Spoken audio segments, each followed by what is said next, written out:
A millionaire CEO sat alone. Then three identical girls approached with a silver heart and an unimaginable truth. Before we begin the story, leave a comment below and tell us where you're watching from. Enjoy the story. The rain fell steadily outside the floor-to-ceiling windows of the hotel's grand lobby, a rhythmic whisper against the glass that seemed to blur the edges of the city beyond. Seattle had always felt like a city suspended between silence and chaos. And today, Liam Westwood found himself trapped in the same tension. He sat alone, a man sculpted by ambition, clad in the precision of a tailored suit and the chill of emotional distance. On the surface, everything about him appeared untouched. Immaculate hair, gold cufflinks, the slight glow of a Rolex that had seen more boardrooms than sunlight. But inside, he was unraveling quietly, piece by piece, without anyone noticing. He wasn't supposed to be here. His morning was meant to start in San Francisco, with a flight to Tokyo by noon. But a sudden shift in his schedule had delayed everything, rerouting him to a hotel he owned but hadn't set foot in for nearly a decade. The Monarch Grand stood as one of his first achievements, a symbol of how far he had come. And yet, as he stared into the untouched coffee before him, there was a hollowness in his chest that not even legacy could fill. Liam was a man who never believed in fate. His life had been built on strategy and sequence, controlled variables, and predictable outcomes. He had risen to become one of the most influential CEOs on the West Coast, his name spoken in financial circles with both envy and reverence. But control is an illusion, and even the most meticulously structured lives can be pierced by the unexpected. He felt it before he saw them. Three little girls, triplets, no more than 6 years old, identical in their golden curls and matching denim jackets, were walking across the lobby, their small footsteps silent on the marble floor. He might not have noticed them at all, if not for the glint of silver swinging gently from one of their hands. A necklace, heart-shaped, worn and familiar. Too familiar. Time collapsed in on itself. The girls stopped in front of him, their wide hazel eyes fixed on his with quiet intensity. One of them stepped forward, her voice soft and oddly self-assured. "Excuse me," she said, holding out the necklace. "Have you seen this before?" Liam stared at the silver heart as if it had been plucked from his memory and dropped into the present. He had held that exact necklace in his hands years ago, had it engraved with a single word: always. He had given it to someone he once imagined would be his forever, Sophie. He hadn't spoken her name aloud in nearly 7 years, not since the morning he woke up to find her gone. No warning, no letter, just an empty apartment and a silence that burned deeper than any betrayal. He had searched, spared no resource, but she had vanished without a trace. Until now. The girl beside the first one spoke next, her tone matter-of-fact. "It's our mom's. She says it came from someone very important, but she never told us who." And then the third child, quiet and observant, tilted her head. "She says he looked like you." Liam's chest constricted. His breath caught like it had forgotten how to function. He looked down at the girls, then back at the necklace, then once again into their faces. Not just identical to each other, but familiar. The curve of their chins, the way their brows furrowed just slightly, even the cadence of their voices. It wasn't possible, but he knew. Somewhere deep in his marrow, he knew. "What's your mom's name?" he asked, barely managing the words. The girls looked at each other, and then the one in the middle said it. Sophie Carter. It was like the world tilted off its axis. The name carved straight through him like a blade. His past, carefully boxed and buried beneath years of power and distraction, had just walked back into the room in the form of three small girls. He stood up, slowly, as if any sudden movement might shatter the moment into unrecoverable pieces. Across the lobby, a woman stepped out of the elevator. Long, dark hair. That same quiet, graceful strength. Time had changed her, but not enough to mask who she was.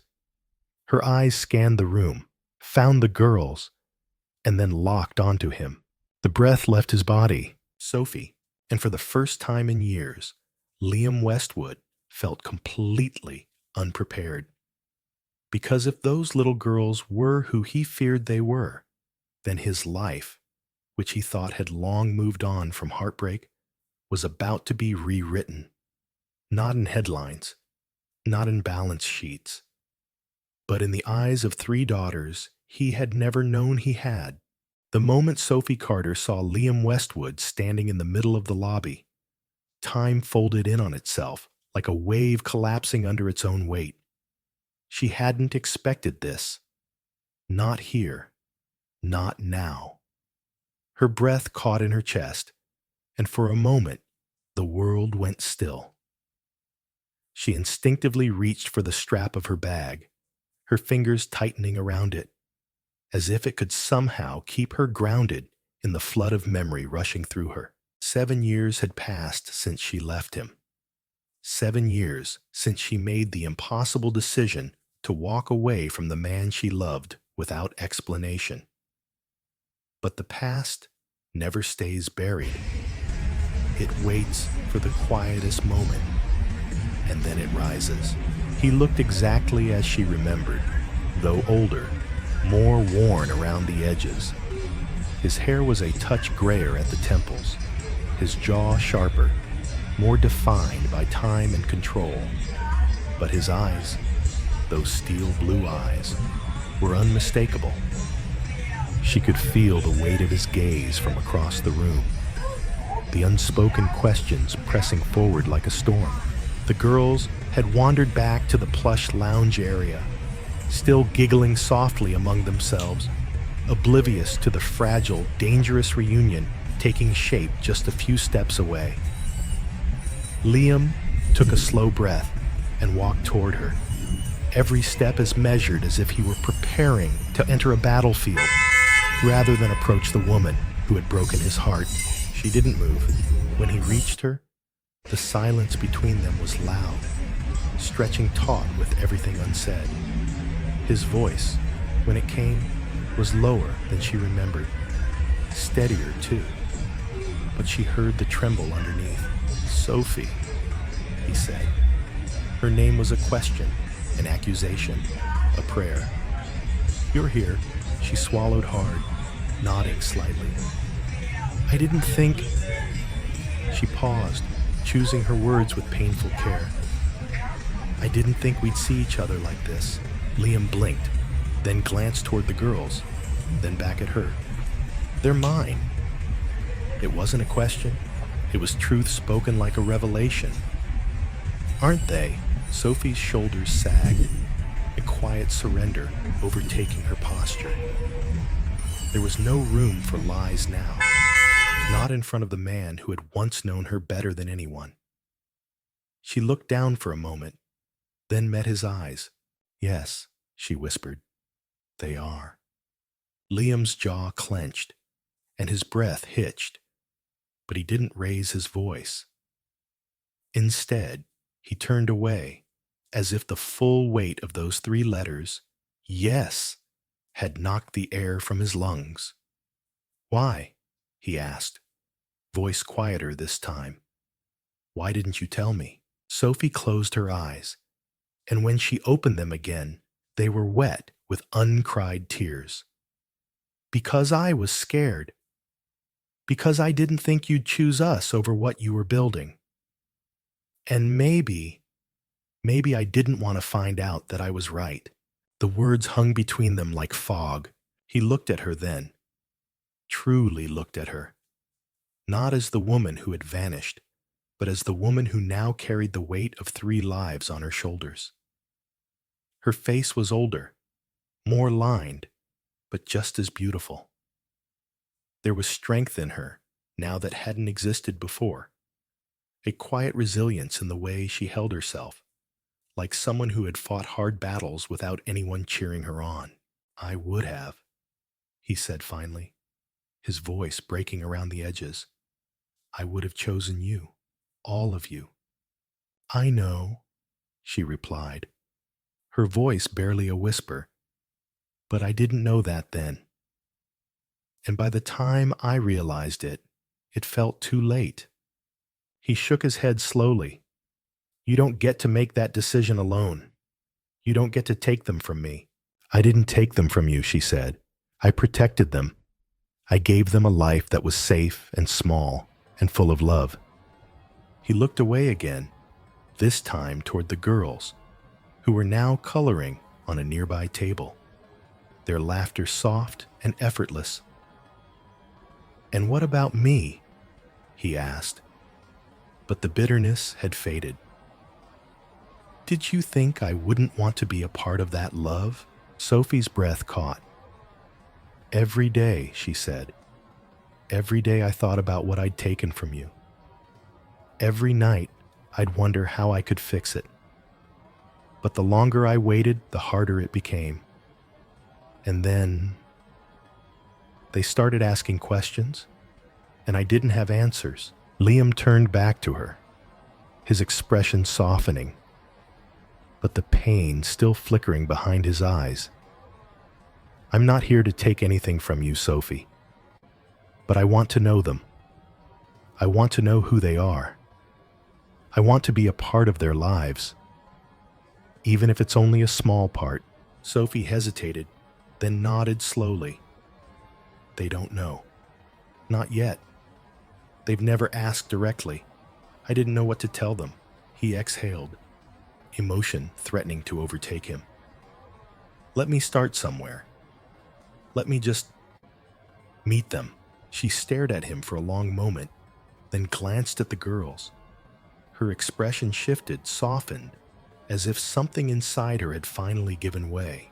"Okay," she said, "but slowly, on their terms."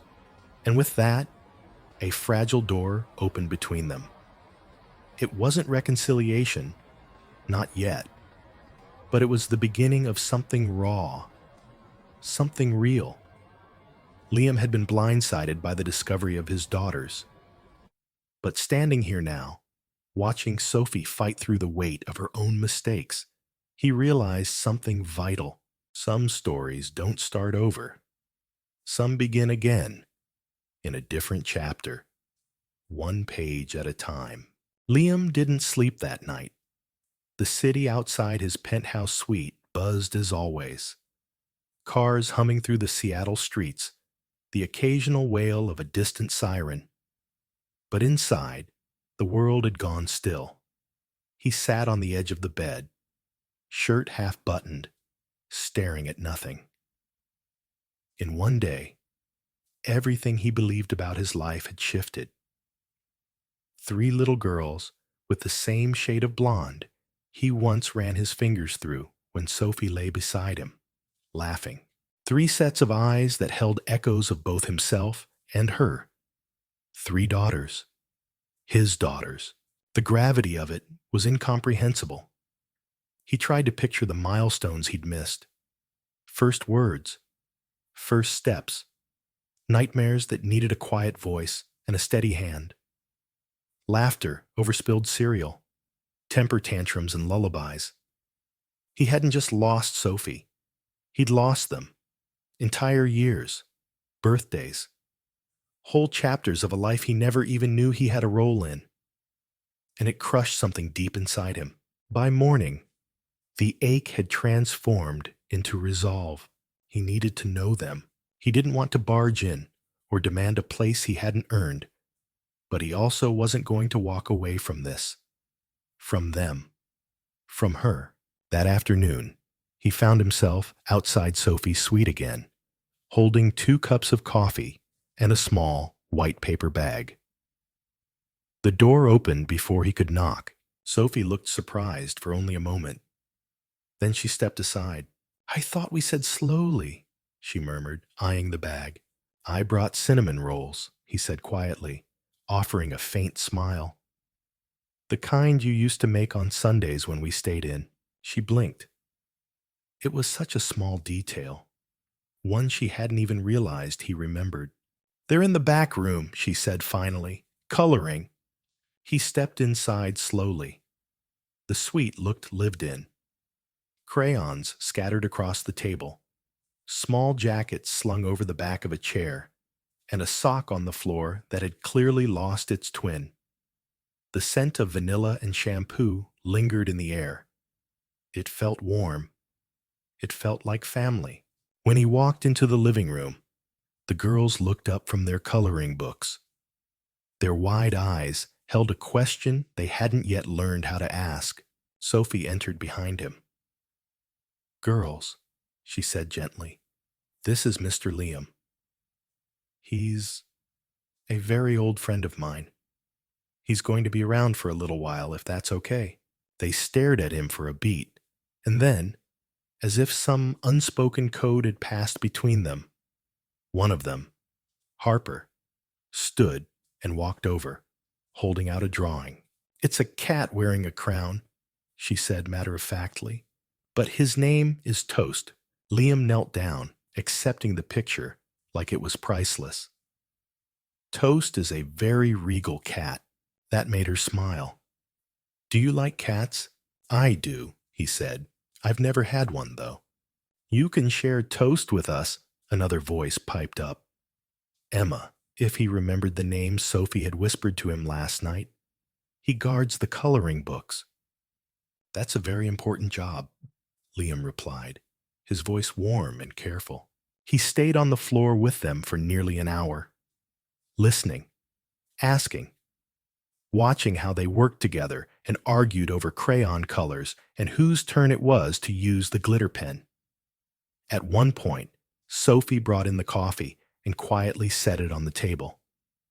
She sat nearby, not interfering, not guiding, just observing.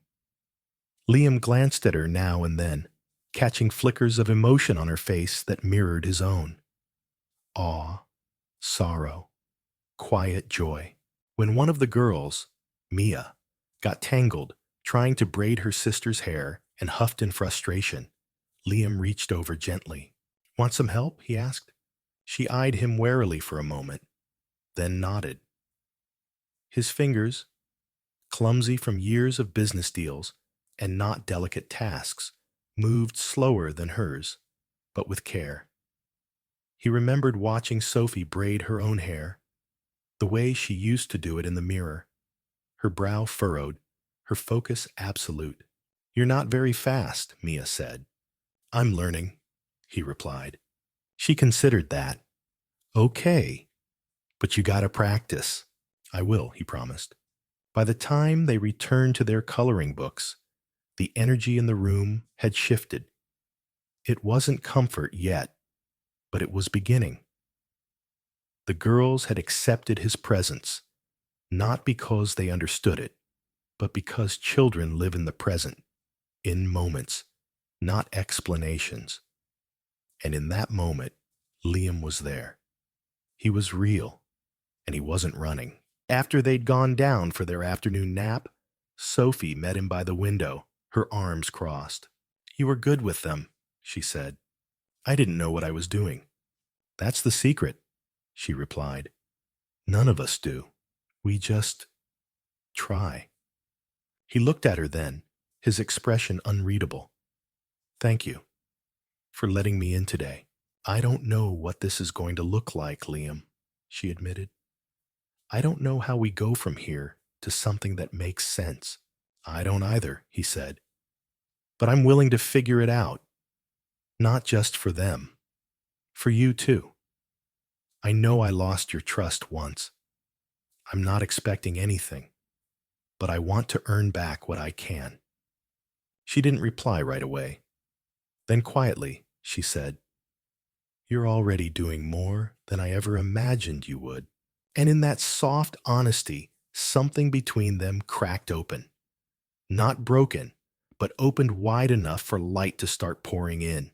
Of all the things Liam had built in his life, skyscrapers, empires, entire futures predicted in quarterly reports, nothing had prepared him for the slow, uncertain process of building trust with three 6-year-old girls. There were no blueprints for this, no timelines, no profit margins to chase, only moments, some quiet, some messy, all of them meaningful. A week had passed since that first afternoon, and already the rhythm of their days had begun to change. It wasn't dramatic, just the subtle shifting of things. A new presence at the breakfast table, another voice reading the same story for the 5th time because nobody wanted to go to sleep yet, an extra pair of hands picking up toys or tying shoelaces. The girls, without fully understanding the weight of it, had accepted Liam not with proclamations or questions, but with the matter-of-fact way children do when something just feels right. What surprised Sophie more than anything was how naturally it came to him. She'd expected hesitation, maybe even distance. But Liam leaned in, awkwardly at first, but with a sincerity that softened something inside her. He didn't try to take over. He watched her cues. He asked when he didn't know. He didn't just show up. He stayed. One rainy afternoon, they found themselves at the small library near Pike Place Market. The girls were thrilled at the promise of story hour, and Sophie had suggested it with casual ease, as if it hadn't taken her 3 days to work up the courage to ask him to join them outside the safety of the suite. Liam had shown up with umbrellas in hand, one large enough to cover all 3 girls, and one small yellow one that looked suspiciously like it had been picked specifically for Sophie. They walked through the drizzle together, the girls giggling and splashing in puddles, completely oblivious to how different their world had quietly become. Inside the library, as the story began, Sophie watched from the corner as the girls settled on the carpet with the other children. Liam knelt behind them, his tall frame folded awkwardly among beanbags and tiny chairs. He didn't try to lead the moment. He just existed in it. She found herself watching him more than the storyteller. The way he listened, the way he leaned down to whisper something when one of the girls looked confused, the way he chuckled at a joke clearly made for 6-year-olds. It hit her then, all at once, how much she had longed for this exact image. Years ago, when the pregnancy test turned positive, when she'd sat alone in the doctor's office and heard the word triplets spoken with a kind of clinical finality that terrified her. When she'd rocked them to sleep, alone and exhausted, whispering stories she never imagined she'd have to tell alone. She had imagined him there, not just imagined, ached for it. And now, here he was, after the story ended. While the girls explored the children's section, Liam approached her with a book in hand. It was a children's atlas, filled with bright illustrations and stickers. He looked almost shy. "Mia said she wants to see the Eiffel Tower one day," he said. "Figured this might help until then." She took the book, their fingers brushing. A silence passed between them. "You remember their names perfectly," she said softly. He gave a small smile. "I say them out loud every night before I sleep. It helps." Something caught in her throat, but she didn't let it fall. "You're trying," she said. "I'm trying," he echoed. Later, they walked the girls back through the rain. Emma clung to his coat, chattering about how she wanted to be a librarian when she grew up. and Harper skipped ahead, holding Sophie's hand. Mia dragged behind, lost in a daydream, humming to herself. Sophie glanced at Liam as he reached down to adjust Emma's scarf, brushing her hair back from her forehead. "You're good with them," she said again. "I don't feel good at it. I don't want to mess it up." "They don't need perfect," she said. "They just need real." That night, after the girls had fallen asleep and the rain had turned to mist against the city lights, Sophie stood at the window of her suite, holding the book Liam had brought.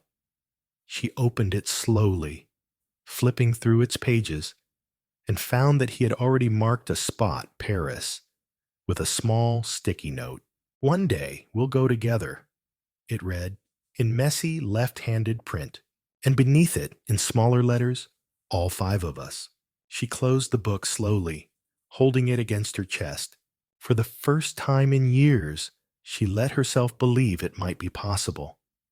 Not because he promised it, but because for once, she could see he meant it. The rain had cleared by morning, leaving behind a sky washed clean and bright, as if the city itself had taken a deep breath overnight. From the tall windows of the hotel suite, the view stretched wide over Seattle's early bustle. Buses humming along wet pavement, steam curling from coffee carts, people walking quickly with their coats flapping open now that the storm had passed. Inside, it was quiet. Liam sat at the kitchen table, a cup of tea growing cold in front of him, his fingers drumming lightly against the porcelain. The girls were still asleep, curled up in their shared bed down the hall. Sophie had just stepped out to run an errand, trusting him to stay behind for the first time. It was a small thing, but it felt enormous to him.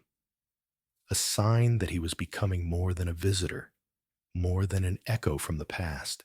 He leaned back in his chair, glancing toward the hallway, listening for any sound from the girls. Nothing yet. Then softly, a door creaked open. A moment later, Mia padded into the room in a faded unicorn pajama set, her hair tangled and sleep still heavy in her eyes. "Morning," Liam said, his voice low, careful not to startle her. She blinked at him for a moment, then climbed onto the chair across from his, pulling her knees up to her chest. "Is Mommy coming back?" she asked. "Yes. She just went to get some things. She'll be back soon." Mia nodded, then looked down at the table, fiddling with the corner of a napkin. "You're here a lot now," she said. "I guess I am." "Are you staying forever?" The question knocked the air from his lungs. It wasn't said with fear or accusation, just pure, unfiltered wonder. As if she was testing the shape of the world around her and trying to understand where he fit. He didn't rush his answer. He took a breath. "I'd like to," he said honestly, "if that's okay with you." Mia shrugged in the way only children do when their hearts are too big for their words. Okay. That afternoon, Sophie returned with fresh groceries and a quiet smile, one that grew when she saw Liam and the girls sitting on the floor, surrounded by coloring books and glitter glue. He had a gold star sticker on his forehead, and the girls looked like they were building a paper city. "You survived," she teased, setting the bags down on the counter. "Barely," he replied, eyes twinkling. Later, as the girls napped, Sophie stood at the sink washing fruit while Liam dried dishes beside her. The silence between them no longer cautious, but companionable. "I need to ask you something," she said, her voice soft but steady. He turned slightly, towel in hand. "Go ahead. If you're going to be here, really be here, not just for them, but with me. I need to know something first. I need to know who you are now. Not the man I left, not the one I imagined, but you, as you are. No masks, no speeches." He met her gaze with something honest in his eyes. something quiet and raw. "I don't have it all figured out," he said. "I'm still learning how to be in a space where love isn't about control or achievement. But I know I want to show up every day, not just because they deserve it, because you do too. I don't want to erase the past. I want to earn my way forward." Sophie nodded slowly. "I can live with that." That night, after the girls had gone to bed and the house had settled into stillness, Liam stood alone on the small balcony again, looking out over the city. He wasn't sure what tomorrow would bring, but for the first time in his life, uncertainty didn't feel like a threat. It felt like possibility. And possibility, it turned out, was what he had been searching for all along. By the time spring crept into Seattle with its soft blossoms and milder air, Liam had become part of a rhythm he hadn't known he was capable of joining. Mornings now began, not with spreadsheets or overseas calls, but with the quiet clatter of cereal bowls and the sleepy mumbles of three little voices calling for mismatched socks or asking impossible questions before sunrise. He had once ruled boardrooms with an iron certainty, and now he stood at the kitchen counter, cutting apple slices into stars because Lily wouldn't eat them otherwise. What surprised him most wasn't the change in routine. It was how natural it had started to feel. The girls had begun to weave him into the fabric of their lives with an ease that humbled him. They asked for his opinion on art projects, dragged him into backyard scavenger hunts, and sometimes simply curled up beside him on the couch as if he'd always been there. But it was the quiet moments with Sophie that lingered. After bedtime stories and tickle fights and soft whispers under blankets, they would sit on the porch or lean against the counters in the kitchen, caught between what had been and what might still be.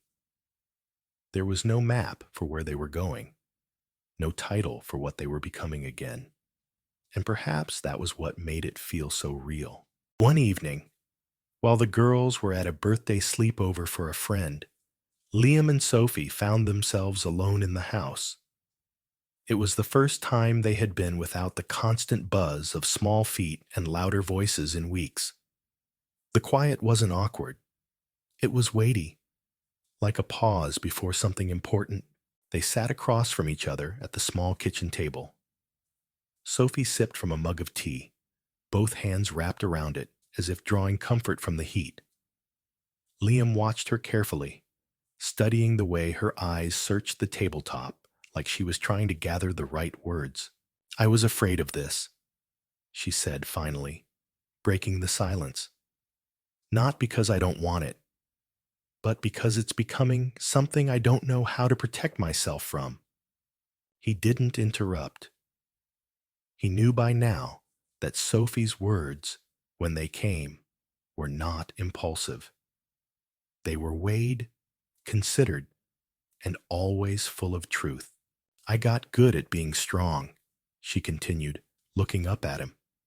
"Not because I wanted to be alone, but because I had to be. For them. For me. Letting someone in. Letting you in again. It feels like pulling open a door I welded shut a long time ago." He nodded, understanding the gravity of what she was giving him. "Then let me stand outside the door as long as you need. I won't knock. I'll just be here." Her eyes glistened slightly. "You say the right things now." "No," he said softly. "Now I say the true things." There was a long stretch of silence, but it didn't feel empty. It felt like a breath being held together. Sophie reached out slowly, placing her hand over his. It wasn't a promise. Not yet. But it was something close. A beginning made not of fireworks, but of trust rebuilt in the dark. Later that night, as Liam turned off the porch light and locked the front door, he paused at the base of the stairs and looked back into the quiet house. There was something different in the air now. Not a resolution, but a soft unfolding. A kind of peace he hadn't known he was capable of receiving. And in that moment, he finally understood that love wasn't a destination. It wasn't about recapturing what was lost. It was about showing up in small ways, in quiet moments, over and over, until something strong and whole took root again. He climbed the stairs slowly, not wanting to disturb the silence, not afraid anymore of what it meant to stay.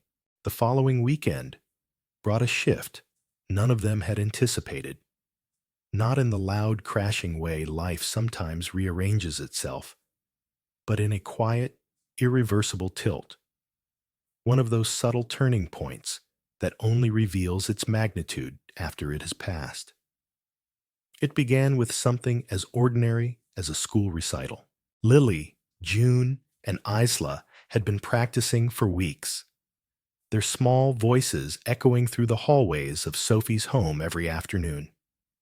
Liam, always the dutiful audience, would sit on the floor while they sang off-key nursery rhymes, waved imaginary ribbons, or choreographed dances with more enthusiasm than coordination. It was chaos, but the kind that made his chest tighten with emotion he no longer resisted. On the day of the recital, the girls insisted he wear a tie. A fun one, Isla had said, which meant the navy blue one dotted with tiny yellow ducks. Sophie laughed as she adjusted it for him, her fingers lingering on the knot just a beat too long. "You know," she said, straightening the collar, "you're not obligated to keep showing up like this. I know it's a lot." He looked at her, his voice quiet but firm. "It's never too much. Not when it's for them. Not when it's for you." That evening, seated on a too small folding chair in the third row of the elementary school auditorium, Liam watched as the stage lights dimmed and then flicked on again, revealing a lineup of bright-eyed children in matching paper hats. When the curtain opened and the music started, he spotted the girls instantly, their expressions a mix of nerves and joy. Then it happened. Halfway through the song, June looked out into the audience, squinting against the lights, and her face broke into a wide smile. She lifted her hand and waved, straight at him. Not at Sophie, not at a sea of anonymous faces, at Liam. She had found him in the crowd and wanted him to know she saw him, that he mattered. It was a small gesture, almost insignificant, but to Liam, it landed like an anchor in his chest. After the performance, amid the swirl of parents and applause and sugar-fueled excitement, Isla tugged at his jacket. "Did you see me? I didn't forget the words this time. I saw you," he said, kneeling to her level. "You were perfect." June wrapped her arms around his neck without warning, her little voice muffled against his shirt. "Thanks for coming." "Always," he whispered. And it was there, in the buzzing hallway of a school cafeteria turned stage, that Sophie saw it. Not just the way the girls looked at Liam, but the way he looked at them. Not performative, not out of obligation, but with a love that had settled deep into his bones. Love that didn't ask for credit, only presence. Later, when the girls were tucked into bed and the house had grown still, Sophie stepped onto the back porch, where Liam stood beneath the soft glow of the porch light, his hands tucked into his coat pockets. "They love you," she said. He turned, startled slightly by the softness in her voice. "I love them," she nodded, as if she'd known all along, but had needed to hear it aloud. "And I—" She paused, eyes fixed on the sky above them. "I'm not afraid of this anymore, of you being here. of us trying. Liam took a slow step toward her. You don't have to know how it ends, Sophie. We just have to keep choosing each other, one day at a time. And in the stillness that followed, with the hum of the night settling gently around them, she reached for his hand, not in ceremony, not in hesitation, just in quiet, steady acceptance. It wasn't the conclusion of their story. It was the beginning of something deeper. Love, not as a grand gesture, but as a daily practice. And in that moment, Sophie realized something she hadn't let herself believe in years. They weren't just healing from the past. They were building something new, together. The next few weeks unfolded like a quiet symphony, subtle, harmonious, occasionally clumsy, but full of meaning. Sophie and Liam didn't declare anything official. There were no speeches, no sudden confessions of love under streetlights. Instead, there were small things. Saturday mornings spent all together at the farmer's market. Liam, learning how each girl took her pancakes. Lily with strawberries. June with peanut butter. Isla with syrup and only syrup. There was Sophie's hand brushing his on the couch when they watched movies at night. The lingering smile she gave him when he wasn't looking, and the way her shoulders dropped around him, as if her entire body was learning to trust. Liam had started adjusting his calendar for them, moving meetings to later hours, declining evening dinners he once would have attended without question. For the first time, he realized how much space there was in his schedule when he started prioritizing presence over prestige. No one at his office said anything directly, but they noticed. The shift in his gaze, the lightness in his voice, the warmth he carried back with him like sunlight from another life. One Thursday afternoon, while Sophie was stuck in a parent-teacher meeting, Liam picked the girls up from school. He was nervous, though he didn't show it. The school secretary had smiled when she saw him. "You must be Mr. Harrison," she said, with a knowing tone. "They've talked about you." He waited by the flagpole, hands tucked in his coat, until the bell rang. The sea of children spilled onto the sidewalk, and then he saw them. Isla first, running straight into his arms, followed closely by June, who offered her signature grin and a crumpled paper flower. Lily walked more slowly, watching him with that quiet intensity that always made him feel like she was still evaluating whether he belonged. When she reached him, she handed him a folded piece of paper. He unfolded it slowly. It was a drawing, crayons on construction paper. 4 stick figures, 3 small, 1 tall, all holding hands. The tall one had a tie and yellow hair. "That's you," Lily said softly. "Mom said we should draw someone we love." Liam looked up, trying to blink away the sudden blur in his eyes. "Thank you, Lily. It's beautiful." She nodded, matter of fact. "I have more drawings at home. You can see them if you want." "I'd like that," he said, his voice barely steady. That evening, after the girls had fallen asleep, Liam sat on the floor of the living room, surrounded by construction paper, broken crayons, and Sophie's quiet laughter from the kitchen as she cleaned up dinner. She came in eventually, drying her hands on a towel, and knelt beside him. "They love you," she said again. The same words from before, but softer now, like a truth she didn't have to convince herself of anymore. "I love them too," he said. "I didn't think it would happen like this. I thought if I ever had a family, it would be something I built step by step. This feels like I walked into a room and found it already waiting for me." "Maybe you were meant to walk into the right room," she said gently. He turned to face her. And what about you? Am I allowed to love you too? She didn't answer immediately. She reached up and touched the collar of his shirt, straightening it like she had the day of the recital. You already do, she said, and I already let you. He didn't kiss her. Not yet.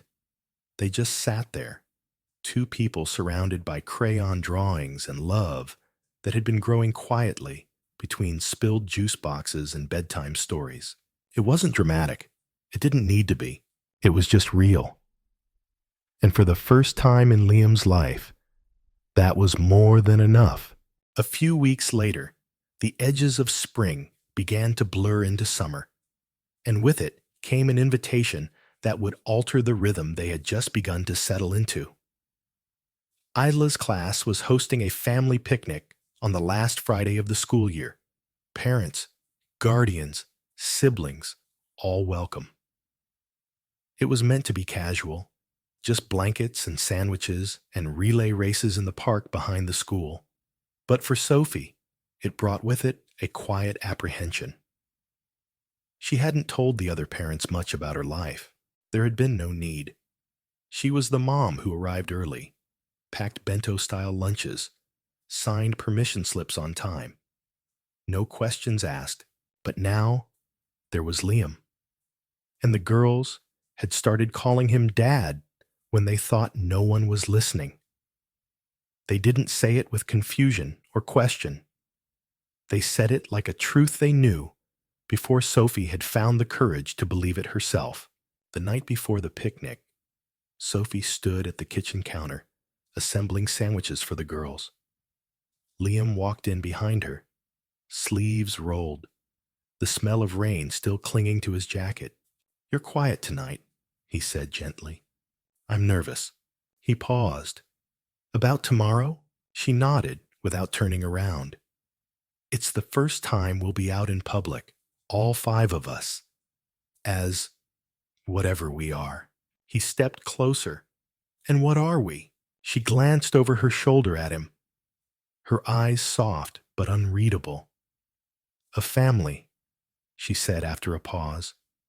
But I'm still scared. Liam reached out and rested a hand on her back, just between her shoulders, where he'd learned she carried her tension. Then let's be scared together, he said, and show up anyway.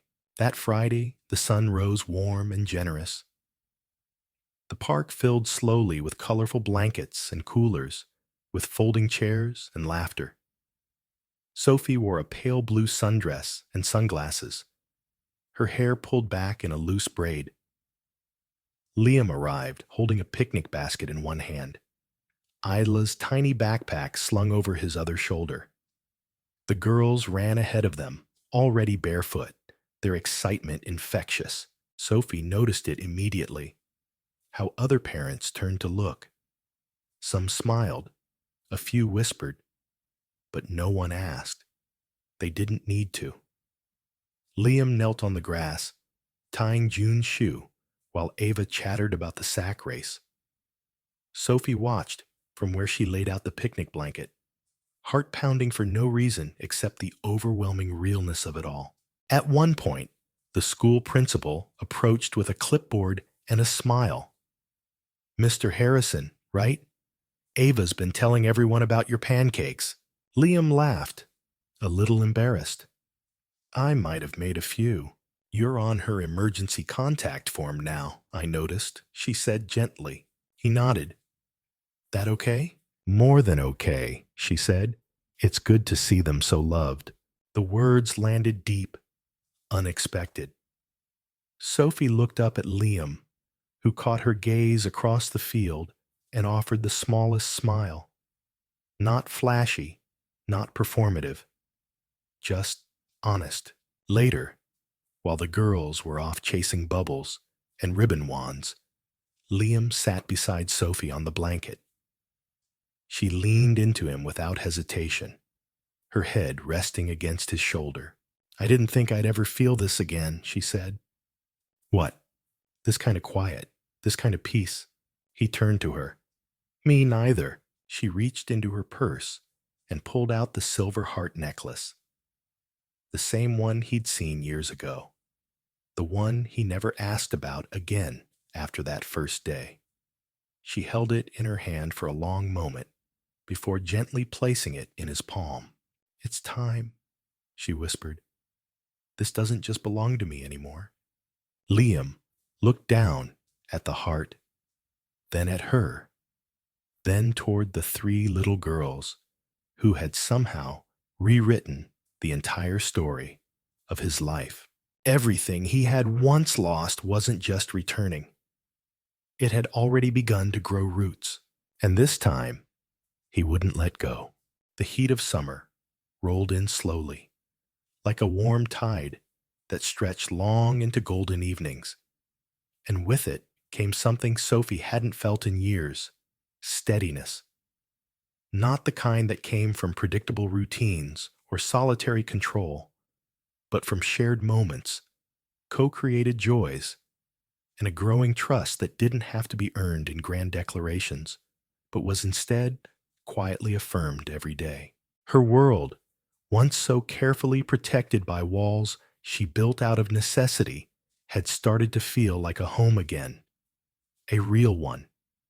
And it wasn't just because of the man who now sat at the breakfast table each morning helping Isla braid her hair, or who learned, with remarkable patience, how to distinguish the difference between Ava's mad tears and June's tired ones. It was because of what they were all building together, an entirely new chapter written with more honesty and less fear. Liam had changed too. The polished CEO who once scheduled his life down to the minute had started letting go. He showed up late to board calls because he was finishing a puzzle with the girls. He said no to dinner galas so he could watch animated movies he couldn't remember the names of. His calendar was now peppered with crayon drawings and notes like Library Day or Daddy Bring Cupcakes. And the remarkable thing wasn't just how willingly he embraced the shift. It was how much happier he became because of it. One evening in late July, just after the girls had fallen asleep, curled together like kittens on the couch, Sophie and Liam sat outside on the back steps of her small home. The air was warm and heavy with the scent of jasmine. Fireflies flickered lazily across the yard, and the distant hum of a neighbor's radio floated through the quiet. Sophie held a cup of tea in her hands, her knees drawn up, bare feet pressed to the wood. Liam sat beside her, his arm resting lightly behind her back, not possessive, just present. It had become their rhythm, these quiet moments after the chaos of bedtime. No performance, no pressure. Just two people remembering how to breathe again. "I've been thinking," he said after a long silence. Sophie turned to him, her smile curious. "That sounds dangerous," he chuckled. "Probably, but I've been thinking about what it means to stay." She didn't speak, just waited. "I've spent most of my life moving," he continued. "From city to city, from one deal to the next, always building something, chasing something. But I never stayed. Not really. Not until now." Sophie looked down into her cup. "And what does staying mean to you now?" He took a deep breath. "It means showing up every morning. It means finishing bedtime stories, even when I'm tired. It means taking care of a family, not because I have to, but because I want to. It means not waiting anymore." He shifted slightly, reaching into his pocket. When he pulled his hand out, there was a small, worn leather box in it. Sophie froze, her breath catching in her throat. "I don't need a perfect moment to do this," Liam said, opening the box to reveal a delicate ring. Simple, timeless, and unmistakably meaningful. "Because this moment, right here, with fireflies and your tea and the girls snoring like baby elephants inside, that's perfect enough for me." Sophie stared at the ring, then at him. Liam, I'm not asking for yesterday, he said softly. I'm asking for tomorrow, and the next day, and every day after that. With you, with them, with us. Tears welled in Sophie's eyes, not from fear or surprise, but from clarity. Because somehow, in all the quiet moments, all the small daily choices, she'd already said yes. This just made it official. She reached for the ring, her fingers trembling slightly. Okay, she whispered. Yes. Liam didn't rush forward or cheer. He just smiled, quietly overwhelmed, and slipped the ring onto her hand. They sat there for a long time, not needing to say anything more. The night wrapped around them like a blessing. Inside the house, the girls stirred, half awake and calling out for water or another blanket. Sophie stood first, then turned and reached for Liam's hand. Come on, she said. Let's go be a family. And as they stepped back inside, into the laughter, the mess, the imperfect beauty of everything they had built, the only thing that echoed louder than joy was peace. Because after all the years apart, all the missed chances and silent heartache, they had finally arrived at a place neither of them ever imagined they'd find. Home. In the story of Liam and Sophie, what began as an unexpected reunion in a hotel lobby unfolded into one of the most tender, human, and quietly powerful journeys of healing, forgiveness, and rediscovery. Liam, a man shaped by the high walls of success and structure, never expected that the three little girls who approached him, triplets, wide-eyed and curious, would not only shatter everything he thought he knew about his past, but also lead him back to a life he had unknowingly been missing. The silver heart necklace they held, once a simple gift to the only woman he ever truly loved, became the thread that pulled him into a story far more meaningful than any merger, any award, any skyscraper he'd built. Sophie, having lived through years of solitude and motherhood forged in strength and sacrifice, had carried both guilt and quiet grace through every decision she had made alone. And yet, when Liam re-entered her life, he didn't demand, he didn't force, he simply stayed. With each bedtime story, with each early morning coffee, with every quiet apology and presence that spoke louder than words, he rebuilt trust not through grand gestures, but through small, steady acts of love. The girls, too young to carry the weight of history, offered the most profound lesson of all. They loved with abandon. They reminded their parents, through giggles and drawings and macaroni dinners, that sometimes we don't need to understand everything to feel what's real. Liam didn't ask for a second chance. He earned it. And Sophie didn't give in to hope easily. But when she did, it was because she saw not just who Liam had been, but who he had become. The two of them learned that family is not always built in the traditional ways. It's built in showing up. It's built in choosing each other, over and over again, even when it's messy, even when the past still lingers in quiet shadows. By the end, what they found wasn't a return to who they were. It was a discovery of something entirely new, something better, a home not made of walls, but of presence, vulnerability, and unconditional love. The most powerful lesson from Liam and Sophie's story is that it is never too late to make things right, not by erasing the past, but by honoring it and choosing to grow from it. It teaches us that even the most broken pieces can become part of something whole if we have the courage to face the truth, to forgive, and to love again. And in our own lives, whether we are the one who left or the one left behind, Whether we are trying to reconnect or rebuild, we can take this story as a reminder that presence, not perfection, is what changes everything.